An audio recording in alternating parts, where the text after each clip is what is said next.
Non veg म्हटलं की 4 घास जरा जास्तच जातात ना, आणि त्याच्यात जर स्टार्टर असेल तर आहा! मग काय बातच निराळी. तर अशाच एका नॉनव्हेजच्या स्टार्टरची रेसिपी मी आज तुमच्याबरोबर शेअर करणार आहे. खूप खूप मस्त, झटपट, कुरकुरीत आणि अगदी झणझणीत आहे.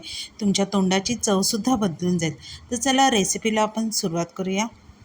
आता इथे ओल्या जवळ्याच्या भजीसाठी मी 2 वाटी एवढा ओला जवळा स्वच्छ साफ करून धुवून 2 ते 3 वेळा धुवून छान असा निथळत ठेवला आहे.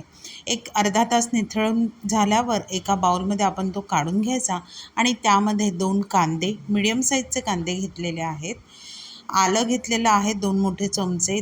त्याच्याबरोबर कढीपत्ता घालून अगदी बारीक चिरून घेतला आहे. लसूण घेतले आहेत 10 ते 12 पाकळ्या. मिरच्या घेतल्या आहेत 7 ते 8. सगळं बारीक असं चिरून घ्यायचं. आता त्यामध्येच मी बेसन घेतलं आहे. बेसन मी इथे 1 वाटी घेतलेलं आहे. गरजेनुसार आपण कमी जास्त वापरू शकता.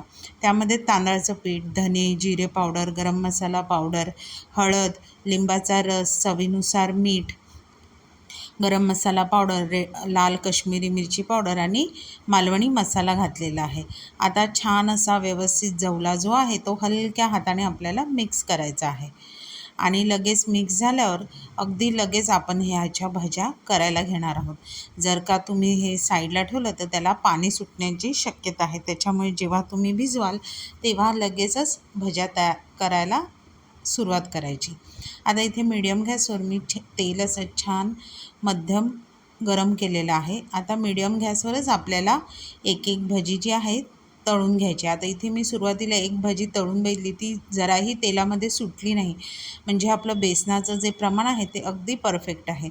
जर का भजी तेलामध्ये सुटत असेल तर त्यामध्ये तुम्ही थोडंसं बेसन अजून ॲड करू शकता. आता अशा प्रकारे मी सगळ्या ज्या भज्या आहेत त्या छान अशा मीडियम फ्लेमवर तळून घेतलेल्या आहेत. आता तुम्ही इथे बघू शकता भज्यांचा रंग अगदी मस्त सोनेरी आलेला आहे. कुरकुरीत, झणझणीत आणि एकदम टेस्टी अशा ह्या भज्या तयार झालेल्या आहेत. आहे की नाही सुंदर आणि झटपट होणारी अशी ही स्टार्टरची रेसिपी. तुम्हाला रेसिपी कशी वाटली हे कमेंट करून नक्की सांगा. रेसिपी आवडली तर रेसिपीला लाईक करा, शेअर करा, चॅनलला सबस्क्राईब करा आणि अशाच नवीन व्हिडिओच्या नोटिफिकेशनसाठी बेल आयकॉनला प्रेस करायला विसरू नका. तोपर्यंत मस्त मस्त राहा.